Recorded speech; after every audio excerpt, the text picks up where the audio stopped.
దయచేసి విలేకరుల సమావేశాన్ని ప్రకటిస్తే నెల్లూరు రూరల్ నియోజకవర్గం నుంచి నిన్నటి సాయంత్రం ఆ వీడియోలు చూసి వేలాదిగా రూరల్ ఎమ్మెల్యే కార్యాలయానికి విచ్చేసినటువంటి నెల్లూరు రూరల్ నియోజకవర్గంలో నా ప్రతి అడుగులో నా వెంట నడుస్తున్నటువంటి నా కుటుంబ సభ్యులందరికీ ధన్యవాదాలు తెలియజేస్తూ దయచేసి ఓ 15 నిమిషాలు ప్రశాంతంగా ఉండాలని మీడియా మిత్రులకి పూర్తి స్థాయిలో అవకాశం ఇవ్వాలని నా కుటుంబ సభ్యుల్ని కోరుతూ నిన్నటి సాయంత్రం ఒక మీడియా మిత్రుడు ఒక వీడియో పంపారు. ఆ మిత్రుడు పంపిన కొన్ని నిమిషాల్లోనే చాలామంది మీడియా మిత్రులు రకరకాల వార్తలు అన్ని ఛానల్లో కూడా, అటు సోషల్ మీడియాలో కూడా, మెయిన్ స్ట్రీమ్ మీడియాలో కూడా రావటం జరిగింది. ఆ వీడియో చూసిన తర్వాత కొంతసేపు నేనే షాక్ గురైన పరిస్థితి. ఎందుకంటే ప్రశాంత వాతావరణంలో ఉన్న రాజకీయాలకి మారుపేరైన నెల్లూరు జిల్లాలో కొంతమంది రౌడీ షీటర్లు, నేర చరిత్ర కలిగిన వ్యక్తులు కూర్చుని ఏదైతే ఈ సంవత్సరం జూలై 1వ తారీఖున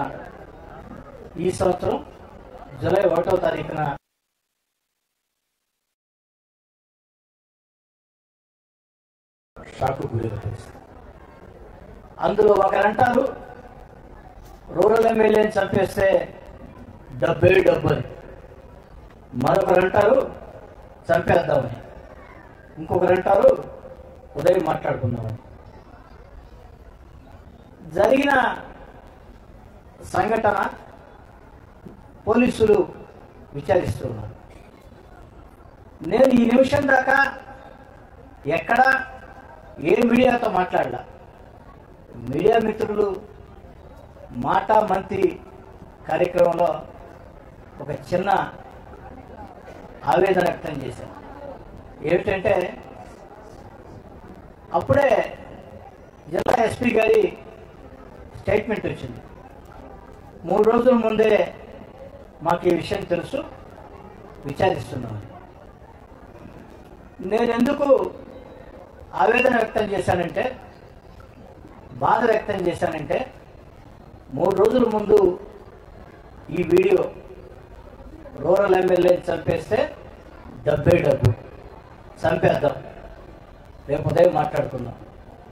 ఈ వీడియో 3 రోజుల ముందే జిల్లా ఎస్పీ గారు నా నోటీసులో ఉందని ప్రకటించారు. కాబట్టి కనీసం నాకు పోలీస్ శాఖ దృష్టికి వచ్చిన వెంటనే ఈ విధంగా వచ్చింది, ఒక వీడియో నా నోటీసులో ఉంది, విచారిస్తున్నాం, మీరు కూడా కాస్త జాగ్రత్తగా ఉండండి, జాగ్రత్త చర్యలు తీసుకోండి అని జిల్లా ఎస్పీ గారు చెప్పి ఉంటే బాగుండేదని జనాంతికంగా మాట్లాడారు.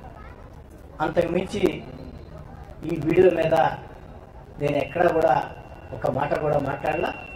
ఇదే నేను మాట్లాడే మాట. ఈ సందర్భంగా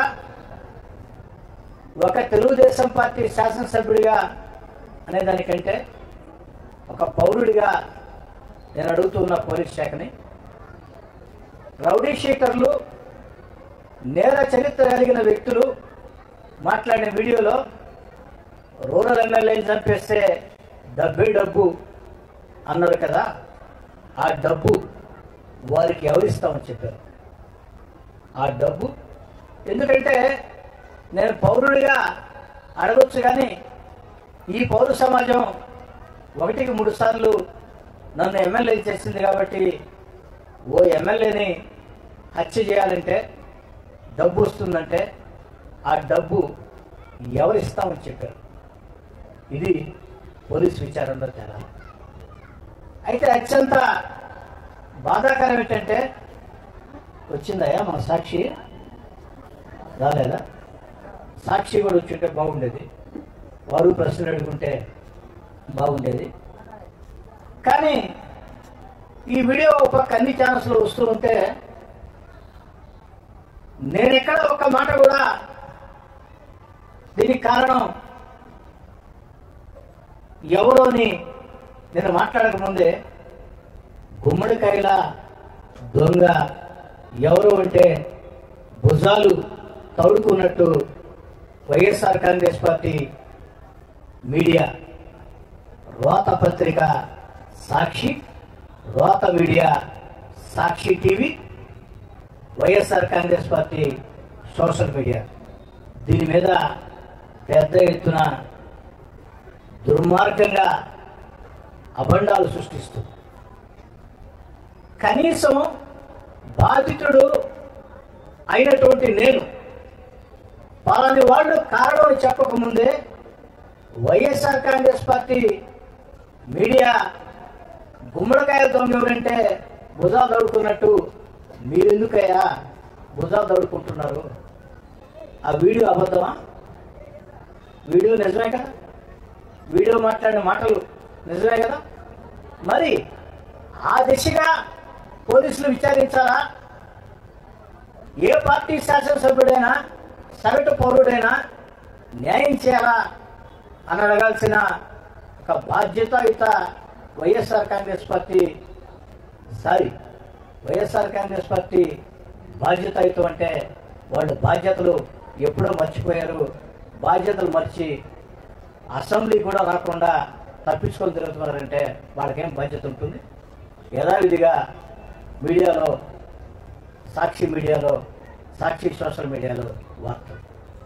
ఈ సందర్భంగా వాళ్ళు చెప్పారు, ఇది కోటమిరెడ్డి గిరిధర్ రెడ్డి కుట్ర, ఆయన అనుచరులను కూడా చెప్పారు. వైఎస్ఆర్ కాంగ్రెస్ పార్టీ నాయకులారా, సాక్షి రోత media, YSR Congress party social media, ఆ సాంప్రదాయం మా కుటుంబాల్లో లేదు. రాజ్యాధికారం కోసం, రాజ్యం కోసం సొంత ఇంట్లో కుటుంబ సభ్యుల్ని చంపించే సాంప్రదాయం మీ డిఎన్ఏలో ఉంది, కానీ మా కుటుంబంలో అది లేదు. ఆస్తుల కోసం, అంతస్తుల కోసం తోడబుట్టి వారిని వేధించి వెంటాడే చరిత్ర మీ డిఎన్ఏలో ఉంది, కానీ మా డిఎన్ఏలో లేదు. దాన్ని కాస్త వైఎస్ఆర్ కాంగ్రెస్ పార్టీ నాయకులు తెలుసుకుంటే బాగుంటుంది. ఇక ఈ బెదిరింపులకి భయపడే వ్యక్తిని కాదు. ఎందుకంటే విఆర్ఎస్ స్కూల్లో విద్యార్థిగానే ప్రజా ఉద్యమాల్లో పోలీస్ స్టేషన్లు చూసి ఉన్నా, పోరాటాలు చూసి ఉన్నా, విఆర్ కళాశాల విద్యార్థి సంఘ అధ్యక్షుడిగా విద్యార్థుల మీద ఆనాడు నెల్లూరు నగరంలో రౌడీజం చేస్తుంటే విద్యార్థి నేతగా ఆ రౌడీలని తరిమి ఉరికిచ్చి పోరాడిన చరిత్ర నాది. వైఎస్ఆర్ కాంగ్రెస్ పార్టీ నాయకులారా, చరిత్ర తెలుసుకోండి. అయినా నా చరిత్ర మీకు బాగానే తెలుసు, మీతో చాలా కాలం కలిసి పనిచేశాను కాబట్టి. రౌడీలకి, గూండాలకి భయపడే తత్వం నాది కాదు. ఇలాంటి బెదిరింపుల్ని జీవితంలో చాలా చూసి ఉన్నా. ఆఖరికి 25 ఏళ్ళు రాజ్యాధికారం నాదే అని వైఎస్ జగన్మోహన్ రెడ్డి గారు, వారి మీడియా, వారి అనుచరులు పదే మాట్లాడుతున్న రోజుల్లో సర్వశక్తివంతుణ్ణి, నన్ను ధిక్కరిస్తే అణిచివేస్తా అని హుంకరించిన వైఎస్ జగన్మోహన్ రెడ్డి గారిని 16 నెలల ముందే జగన్ గారు అధికారంలో ఉన్న వేళ 16 నెలల ముందే జగన్ గారిని ధిక్కరించి వీధుల్లోకి వచ్చి మీతో పోరాటం చేసినటువంటి చరిత్ర ఉన్నది. ఆనాడు కూడా చాలా బెదిరింపులు చేశారు. నన్నే కాదు, నా కుటుంబ సభ్యుల్ని బెదిరించారు. వాడెవడో ఒకడు నన్ను మా తమ్ముడిని బండి కట్టేసుకొని పోతాం, లేపేస్తా ఉన్నారు. వైఎస్ఆర్ కాంగ్రెస్ పార్టీ సోషల్ మీడియాలో రకరకాల ప్రచారాలు చేశారు. ఆ యొక్క బెదిరింపులకే భయపడిన వ్యక్తులని, జీవితంలో మేము తప్పు చేయం, ఎవరికి భయపడం, తప్పు చేయనప్పుడు ఎవరికి భయపడాల్సిన అవసరం లేదు, అవసరమైతే ఎవరితోనైనా ఎందాకైనా ప్రజా జీవితంలో ఉన్న వేళ ప్రజల కోసం, నా వెంట నడిచే నాయకుల కార్యకర్తల కోసం ఎవరితోనైనా ఎందాకనైనా కొండలనైనా బండలనైనా ఎదుర్కొనే తత్వం. దాన్ని వైఎస్ఆర్ కాంగ్రెస్ పార్టీ నేతలు, వైఎస్ఆర్ కాంగ్రెస్ పార్టీ అధినేత వైఎస్ జగన్ గారి దగ్గర నుంచి వైఎస్ఆర్ కాంగ్రెస్ పార్టీ నేతలు, YSR Congress party media, YSR Congress party social media గుర్తుంచుకుంటే మంచిది. సవాల్ విసురుతున్న వైఎస్ఆర్ కాంగ్రెస్ పార్టీ మీడియాకి, సోషల్ మీడియాకి ఎన్ని రాతలు రాసుకోండి నా మీద, ఎన్ని వీడియోలు పెట్టుకోండి నా మీద, కానీ ప్రజా ఉద్యమాలతో బండవాలిన గుండె నాది. పోరాటాల్లో తుపాకులకి కత్తులకి వెన్ను చూపని శక్తి నాకుంది. ఆ మనోధైర్యం దేవుడు నాకు ఇచ్చాడు. నెల్లూరు రూరల్ ప్రజలు నాకు ఇచ్చారు. నా వెంట నడిచే నాయకులు కార్యకర్తలు నాకు ఇచ్చారు. నేను అధికారంలో ఉన్నా, అధికారంలో లేకున్నా కోటంరెడ్డి శ్రీధర్రెడ్డి మా కుటుంబ సభ్యుడు అని నా వెంట నడిచినటువంటి వేలాది మంది కార్యకర్తల్లో నా మీద విశ్వాసం ఉన్నంత కాలం ఖచ్చితంగా ప్రజా జీవితంలో కొనసాగుతాం. ఈరోజు రాష్ట్రంలో గత వైఎస్ఆర్ కాంగ్రెస్ పార్టీ విధానాలతో ఆర్థికంగా దివాలా తీసిన రాష్ట్రంలో చంద్రబాబు నాయుడు గారు ముఖ్యమంత్రిగా తన సమర్థ పరిపాలనతో సంక్షేమాన్ని కొనసాగిస్తూ అభివృద్ధి కార్యక్రమాలు వేగవంతం చేస్తూ ఎన్నికల్లో ఇచ్చిన హామీల్ని ఒక్కొక్కటి నెరవేర్చుకుంటూ వస్తూ పోలవరం అమరావతిని పరుగులు పెట్టిస్తూ ఆంధ్రప్రదేశ్ని అగ్రగామిలో నడిపిస్తూ మన బిడ్డల ఉద్యోగాల కోసం పారిశ్రామిక పెట్టుబడులని ఆకర్షిస్తూ సమాజంలో బాధ్యత పెంచేదానికి P4 బంగారు కుటుంబాలని తీర్చిదిద్దే కార్యక్రమాలు చేస్తున్న చంద్రబాబు నాయుడు గారిని చూసి మీకు ఒక అక్కసు, ఒక బాధ, ఓర్వలేనితనం, దీంతో మీ ఇష్టారీతిగా ప్రవర్తిస్తుంది. నేను పోలీస్ శాఖను కోరేది ఒకటే,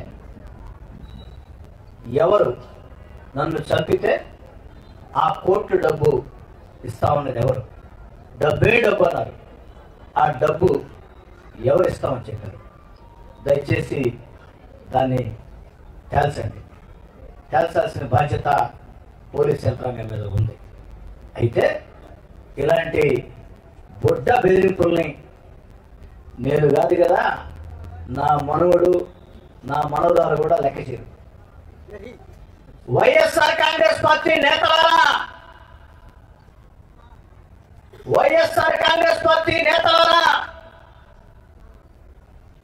నన్ను హత్య చేయిస్తామని, హత్య చేస్తామని మాట్లాడిన రౌడీ షీటర్లారా, గూండాలారా, మీ బెదిరింపుల్ని నేను కాదు, నా వెంట నడిచే నాయకులు కార్యకర్తలే కాదు, నా తమ్ముడు కోటరెడ్డి గిరే కాదు, 7 ఏళ్ల వయసు ఉండే నా మనవరాలు, 6 ఏళ్ల వయసు ఉండే నా మనవడు కూడా భయపడ్డు.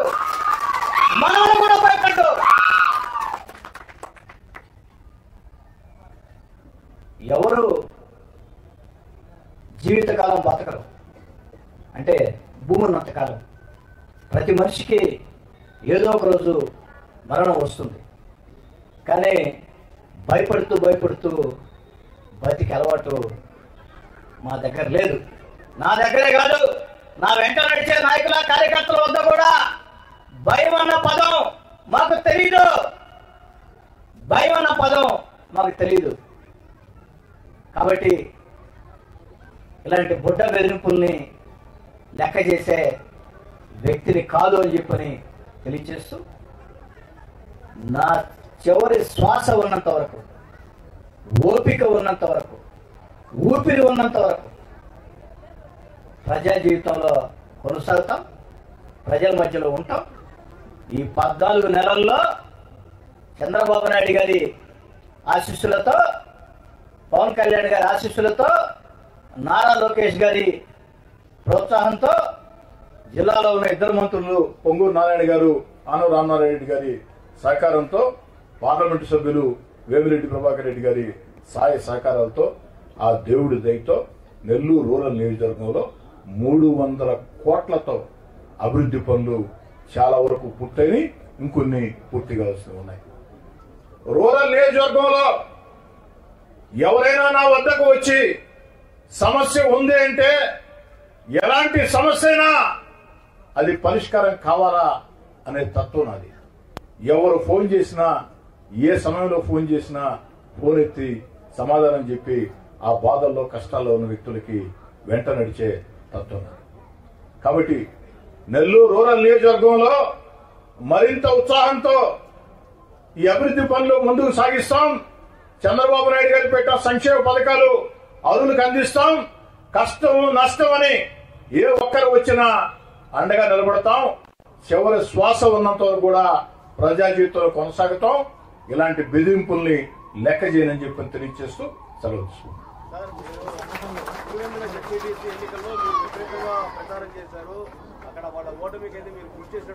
ఒంటిమిట్ట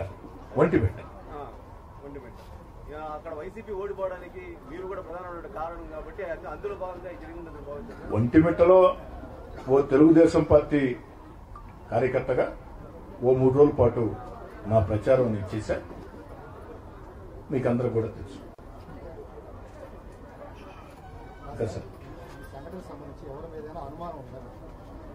సాధారణంగా బాలకృష్ణ గారు, మీరు ప్రజాశక్తి, వృత్తిపరంగా మీకు పోటీ ఎవరితో ఉంటుందో, మీకు ఏదైనా నష్టం జరిగితే వేళ్లు ఆ వైపే చూపిస్తాయి. మరి తెలుగుదేశం పార్టీ కూటమి శాసనసభ్యుడిగా నేనున్న వేళ వైఎస్ఆర్ కాంగ్రెస్ పార్టీతో నాకు తీవ్రంగా విభేదాలున్న వేళ, మరీ ముఖ్యంగా ఇటీవల కాలంలో YSR Congress party social media నా మీద విషయం కక్కుతున్న వేళ, వైఎస్ఆర్ కాంగ్రెస్ పార్టీ పత్రిక, టీవీ నా మీద విషయం చిమ్ముతున్న వేళ అనుమానం ఎవరి మీద వస్తుంది సాధారణంగా. కానీ ఇవన్నీ కూడా పోలీస్ విచారణలో తేలాలి. అయితే నేను ఒక్కటి చెప్పదలుచుకున్నా, వైఎస్ఆర్ కాంగ్రెస్ పార్టీ నేతలారా, మీకు చెప్తున్నా, ప్రజలకు కూడా తెలియాలని చెప్తున్నా, 14 నెలలైంది నేను 3వ ఎమ్మెల్యే ఎన్నికై. ఏ ఒక్కరినైనా నేను ఇబ్బంది పెట్టాను? ఏ ఒక్కరికైనా నేను నష్టం చేశాను? ఏ ఒక్కరిని ఇబ్బంది పెట్టాల? ఏ ఒక్కరికి నష్టం చేయాల? సాధ్యమైనంత వరకు రాజకీయ వివాదాలకి దూరంగా ఉంటూ, నిరంతరం ప్రజల మధ్యలో ఉంటూ, నా పని నేను చేసుకుంటూ, 3వసారి ఎమ్మెల్యే గెలిపించిన రూరల్ నియోజకవర్గానికి ఎంత చేసినా తక్కువేనని ముందుకు సాగుతున్న వేళ ఎందుకు నన్ను కిలుకుతున్నారు? ఆ కిలుకుడు కాస్త ఎక్కువయ్యి ఈరోజు దుర్మార్గంగా నేను మాట్లాడక ముందే మీరెందుకు భుజాలు తోడుకుంటున్నారు? గుమ్మడికాయలు దొంగ అంటే భుజాలు తోడుకున్నట్టు మీరెందుకు భుజాలు తోడుకుంటున్నారు? కాబట్టి సగటు మనిషి ఆలోచనల ప్రకారం మీరు అడిగినట్టు అనుమానం ఎవరి మీద ఉంటుంది? అనుమానం కానీ ఇవన్నీ కూడా పోలీసు విచారణలో తేలాలా, పోలీసు విచారణలో నిర్ధారణ అవుతాయి అన్న సంపూర్ణ విశ్వాసం కూడా నాకుంది. గతంలో కూడా గన్మెన్ దూరం పెట్టుకున్నారు. ఇప్పుడు కూడా ఏంటంటే మీరు గన్మెన్ కంటే కూడా మీరు ప్రజాక్షేత్రం ఎక్కువ తిరుగుతూ ఉంటారు. మీ పట్ల మీ యొక్క భద్రత పట్ల కూడా మీ అభిమానులు ఇప్పుడు కూడా మాకు కొంత అనుమానం వ్యక్తం చేస్తారు. వాళ్ళకి ఎలాంటి భరోసా ఇవ్వబోతున్నారు? ఎవరు కూడా ఎలాంటి భయాందోళన చెందవద్దు. వైఎస్ఆర్ కాంగ్రెస్ పార్టీ ప్రభుత్వంలో 4 గన్మెన్లు నాకు ఉన్నారు. వైఎస్ఆర్ కాంగ్రెస్ పార్టీకి దూరంగా జరిగిన తర్వాత నన్ను మానసికంగా భయపెట్టేదానికి ఆనాటి ముఖ్యమంత్రి జగన్మోహన్ రెడ్డి గారి ఆదేశాలతో ఆనాటి ప్రభుత్వ సలహాదారు సజ్జల రామకృష్ణారెడ్డి గారి ప్రత్యక్ష ప్రమేయంతో 2 గన్మెన్లని తొలగించారు. వారు 2 గన్మెన్లను తొలగించిన వేళ ఈ 2 గన్మెన్లు కూడా నాకు వద్దయ్యా, గన్మెన్లు లేకుండా నన్ను నేను ఎలా కాపాడుకోవాలో నాకు తెలుసు. 35 ఏళ్లుగా విద్యార్థి జీవితం దగ్గర నుంచి ప్రజా జీవితంలో ఉన్న జీవితంలో ఎంతో మందితో పోరాటాలు చేశా. నా జీవితం పూల పాన్పు కాదు, నా జీవితం ముళ్ళ దారి. ఆ ముళ్ళ దారిలో నడుచుకుంటూ వచ్చా. ఎంతో మందితో ఎన్నో పోరాటాలు చేశాం. కాబట్టి 2 కూడా మీరు తీసుకోబడి అని చెప్పని ధైర్యంగా పంపించాను. ఒక్క గన్మెన్ కూడా నాకు లేని రోజుల్లో నేను నమ్మిన నా వెంట నడిచిన కార్యకర్తలు వంతులు వేసుకుని బాధ్యతలు తీసుకుని రోజుకు 6 మంది నాకు అండగా నిలిచారు. వంతులు వేసుకుని అండగా నిలిచారు. అన్ని జాగ్రత్తలు కూడా తీసుకున్నాం. కాబట్టి ఖచ్చితంగా అన్ని జాగ్రత్తలు తీసుకుంటా. ఎందుకంటే ప్రాణం అంటే ఎవరికైనా తీపే. తెగించే పోరాటం వేరు, ప్రాణం అంటే ఎవరికైనా తీపే. తెగించే పోరాటం అన్ని జాగ్రత్తలు తీసుకుంటా. ఎవరో ఆందోళన చెందరు.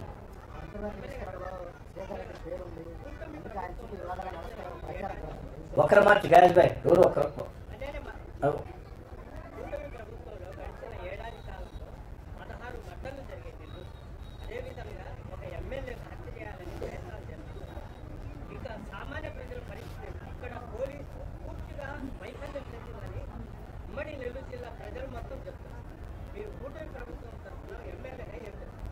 పోలీసులు ఎక్కడా వైఫల్యం చెందలేదు. రౌడీజం మీద ఉక్కు పాదం మోపారు. రౌడీలు అంతు తెలుస్తున్నారు చంద్రబాబు గారి ఆదేశాలతో. ఇక్కడే కాదు, చంద్రబాబు గారు ముఖ్యమంత్రిగా ఉన్నంత కాలం రాష్ట్రంలో రౌడీజాన్ని ఉపేక్షించరు. ఇది చరిత్ర కూడా. ఇటీవల కాలంలో పోలీస్ శాఖ అన్ని చర్యలు చాలా కఠినంగా తీసుకుంటుంది. దాంతో ఎక్కడికక్కడ రౌడీలు నెల్లూరు వదిలి పరారై పారిపోతున్నారు. ఒక్కడి మీద అర్థం చేసుకోండి, ఈ వీడియో బయటికి వచ్చిందంటే ఈ వీడియోలో ఉన్న వ్యక్తిని ఇప్పటికే పోలీసులు అరెస్ట్ చేశారంటే అంటే వేరే నేర సంఘటనలో అంటే పోలీసులు కఠినంగా వ్యవహరించబట్టే, పోలీసులు ఉక్కుపాదం మోపబట్టే ఖచ్చితంగా ఇది సాధ్యం. కాదంటే నాకు ఒక చిన్న అసంతృప్తి జిల్లా ఎస్పీ గారి మీద. వారి దృష్టికి వచ్చిన వెంటనే నాకు కాస్త జాగ్రత్తలు చెప్పుంటే బాగుండేదని నా అభిప్రాయం.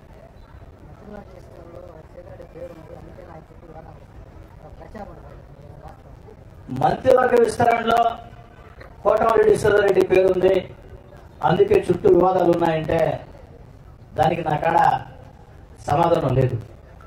ఏమున్నాయి వివాదాలు? నేనేమైనా వివాదాలకు వెళ్ళానా? నేను ఎక్కడైనా వివాదాల్లో తలదూర్చానా? ఈరోజే కాదు, ఈ 14 నెలల కాలంలో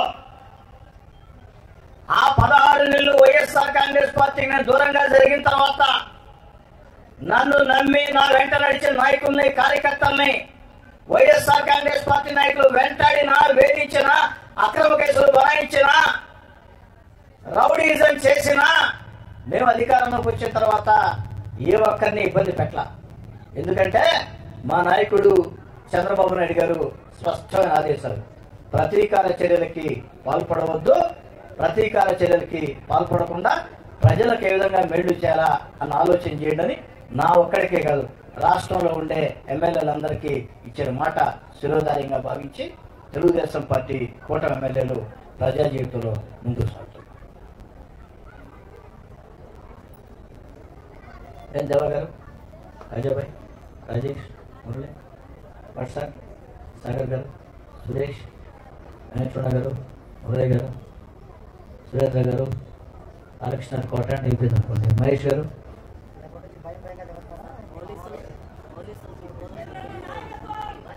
బాలకృష్ణ గారు, రామాయణం అంతా ఈయన సీత రాముడికి ఏమవుతుందని అడిగితే ఎలా ఉంటుందో మీరు అడిగిన ప్రశ్నలో ఉంది. భయం.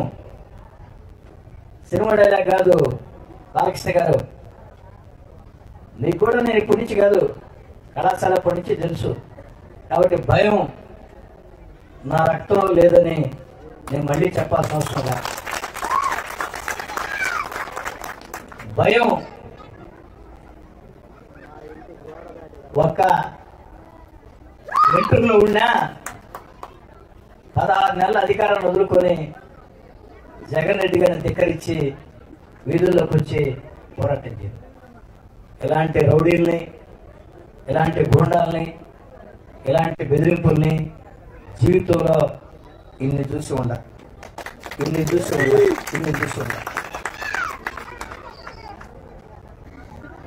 భయపడుతూ బతకటం నా చేత రాదు. భయపడుతూ బతికే అలవాటు నాకు లేదు. భయపడితే భయపడే వ్యక్తిని కాదు, మంచిగా చెప్తే పద్ధతిగా చెప్తే ఎందాకైనా నేను వ్యక్తిని. భయపెడితే భయపెట్టాలని అవతలోళ్ళు ప్రయత్నం చేస్తే ఆ ప్రయత్నం పూర్తయ్యే లోపు నా స్పందన మరో రకంలో. ఇంకా సార్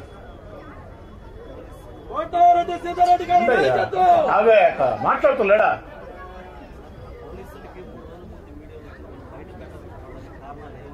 అది మీరు చెప్పాలి సురేంద్ర గారు, నేను చెప్పడం కాదు కదా. నిన్న ఎస్పీ గారే స్వయంగా చెప్పారు కదా, 3 రోజుల ముందే ఈ వీడియో మా దృష్టికి వచ్చిందని. వారు ఎందుకు బయటపెట్టలేదు, విచారణ కోసం బయటపెట్టలేదా, అది వారు మిమ్మల్ని అడగాల, పోలీస్ శాఖ మీకు సమాధానం చెప్పాలా. నా ఆవేదన ఏంటంటే కనీసం నాకు అలర్ట్ చేస్తుంటే బాగుండేది, జాగ్రత్తలు మనం చెప్పుంటే బాగుండేది అన్న బాధ అయితే ఉంది.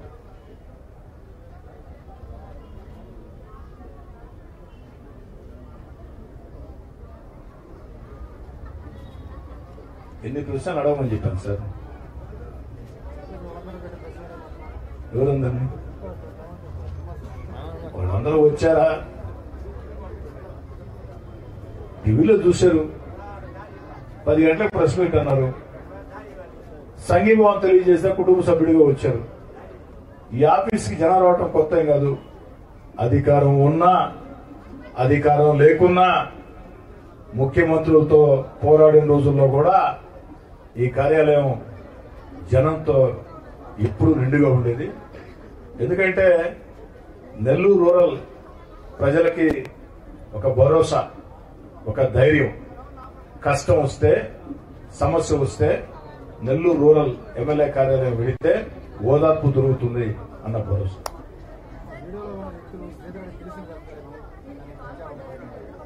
బాలకృష్ణ గారు, ఒకరిద్దరు తెలుసు. అంటే నాకు తెలిసిన వాళ్ళంతా మా వాళ్ళేనా? నేను అడిగేది ఏమిటి, వీడియో నిజమా కాదా? ఎవరో కాదనే సత్యం, వీడియో నిజమని. మరి వీడియో నిజమైనప్పుడు రూరల్ ఎమ్మెల్యేని చంపితే డబ్బు అన్నప్పుడు ఆ డబ్బు ఇస్తామని చెప్పారు. అది తేలా. నెల్లూరు రూరల్ నియోజకవర్గంలో ప్రతి కుటుంబంతో నాకు అనుబంధం ఉంది. వివిధ పార్టీ నాయకులతో బంధాలు, అనుబంధాలు, స్నేహాలు ఉన్నాయి. నేను ఎన్నికల వేళ మాత్రమే రాజకీయాలు, ఎన్నికలు పూర్తయిన తర్వాత రాజకీయాలు చేసే వ్యక్తిని కాదు. ఎన్నికలు పూర్తయిన తర్వాత కష్టం వస్తే ప్రజలకు ఉపయోగపడటం, ఇబ్బంది ఉంటే ఆ ఇబ్బందులో ఉండటం, సంతోషం ఉంటే ఆ సంతోషం ఉండటం, అదొకటే. కాబట్టి నాకు వాళ్ళెవరూ తెలియదు అని నేను చెప్పడం లేదు. ఒకరో ఇద్దరు నాకు తెలుసు. ఎంత లేట్